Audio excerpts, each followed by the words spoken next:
Today we're going to be talking about logarithms.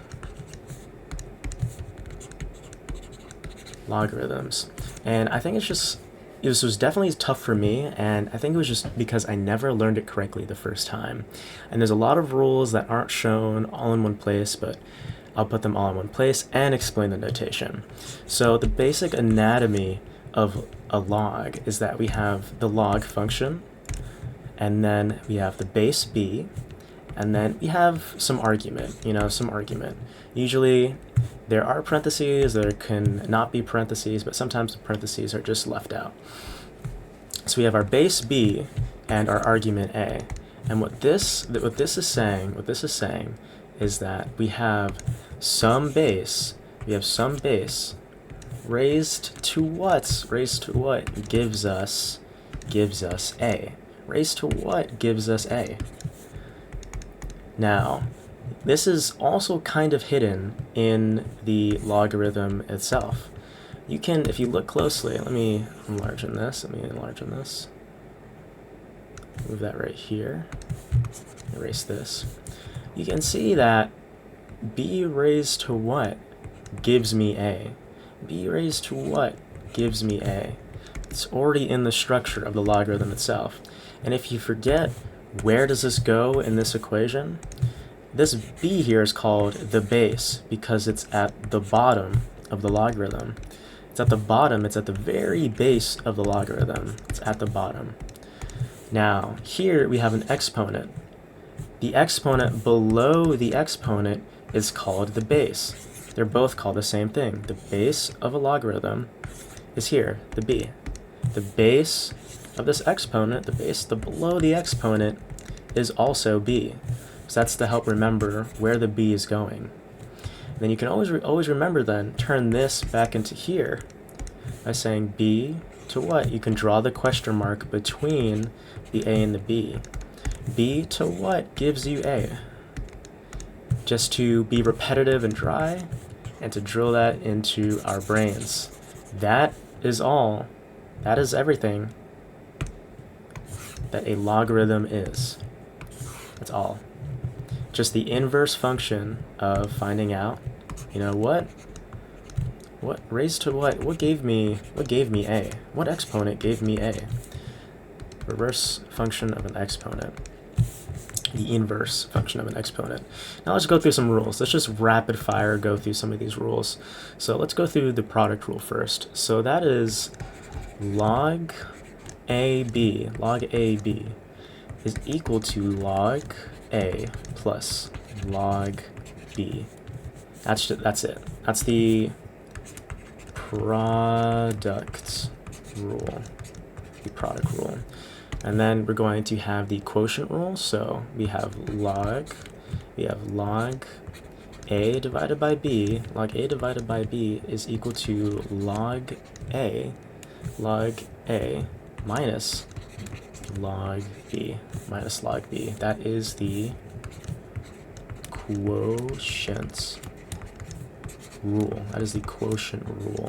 And then we're going to have, we have the power rule. Power rule next is going to be, I'm going to use a constant for this.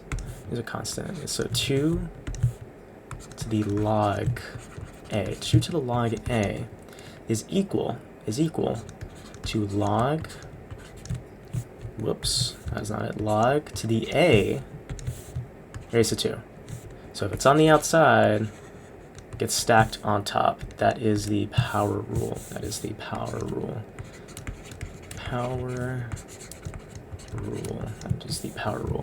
Now the change of base rule, that is going to be if you have log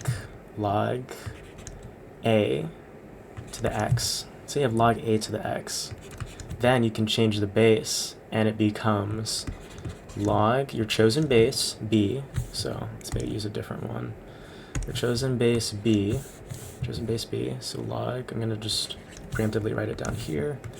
So log base b to x and then to a.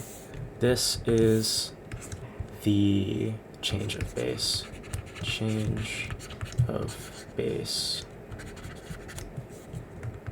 rule. Change of base rule.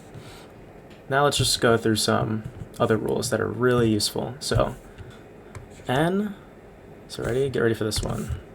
N log b to the a. There's a lot of parts in this. Let me use some different colors. So n log b to the a. So this is in the exponent. This is in the exponent. This is raised. This log is raised here. N log b to the a is equal to a log b to the n. You can swap these. You can just swap them. Now another identity that I think is really helpful is that n log n to the a.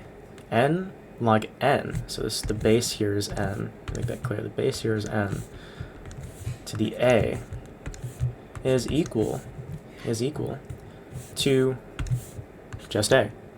Just equal to a. These cancel. As the inverse function is here in the exponent, they cancel out and just give us a. Just give us a. So now let's do some examples, and I'm going to show some new behaviors as we do it. So let's say log base 2 to the 8. Now what is this? I'm going to pause for a moment. What's this? What is this equal to? What is this equal to?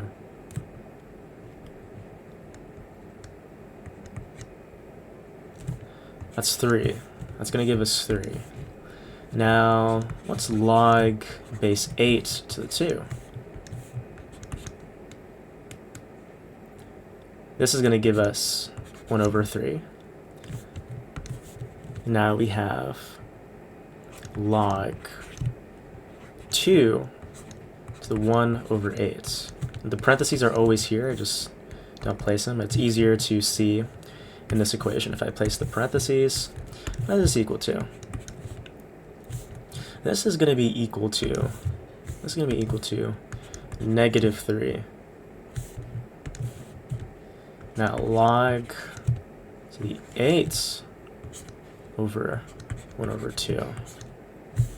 You can see the pattern already. What do you think this is going to be equal to? It's going to be equal to negative 1 over 3. So this is how, when you're using when the input is a fraction, you're going to get a negative out. When the input is a fraction, you're going to get a negative out. And I think that's most of what you need to know about logarithms.